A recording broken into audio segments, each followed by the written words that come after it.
আসসালামু আলাইকুম everyone, welcome to NM kitchen. আমার আজকের রেসিপি হলো ব্রেড মালাই রোল। ব্রেড মালাই রোল তৈরি করার জন্য নিয়ে নিলাম 1 কাপ তরল দুধ। এখন এখানে নিয়ে নিয়েছি হাফ কাপ গুঁড়ো দুধ, এর মধ্যে সামান্য পানি দিয়ে মিশিয়ে নিব। মিশানো হয়ে গেলে চুলায় রাখা তরল দুধ সিদ্ধ হলে এর মধ্যে ঢেলে দেব।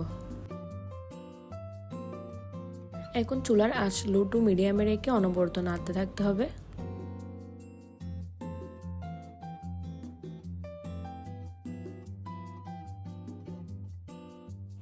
দুধের মিশ্রণ প্রায় ঘন হয়ে এসেছে। আমি এখন এর মধ্যে অ্যাড করে দিব ডানু ক্রিম। ডানু ক্রিম দেওয়ার আগে চামচের সাহায্যে একটু ভালোভাবে মিশিয়ে নেব। মিশানো হয়ে গেলে এটি দুধের মিশ্রণে অ্যাড করে দিব। আমি এখানে পুরোটা অ্যাড করে দিয়েছি। চুলার আঁচ একদম লোতে রেখে অনবরত নাড়তে থাকবো যতক্ষণ না পর্যন্ত খিরসাটা ঘন না হয়।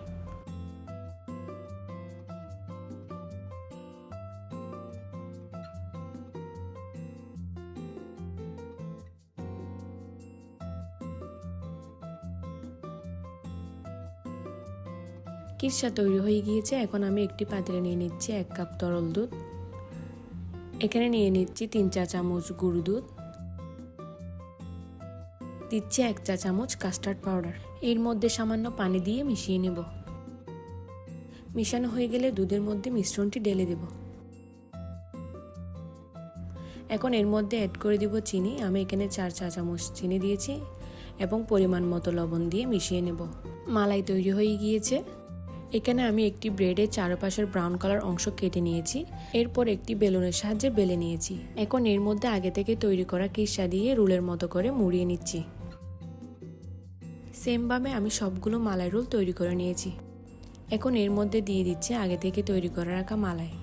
কিছু পেস্তা বাদাম কুচি এবং কিশমিশ দিয়ে সাজিয়ে নিচ্ছি। আপনারা চাইলে আপনাদের পছন্দ মতো সাজিয়ে নিতে পারেন। তৈরি হয়ে গেল মজাদার ডেজার্ট ব্রেড মালাই রোল। নতুন নতুন রেসিপি পেতে আমার চ্যানেলটি সাবস্ক্রাইব করে দিবেন। আল্লাহ হাফেজ।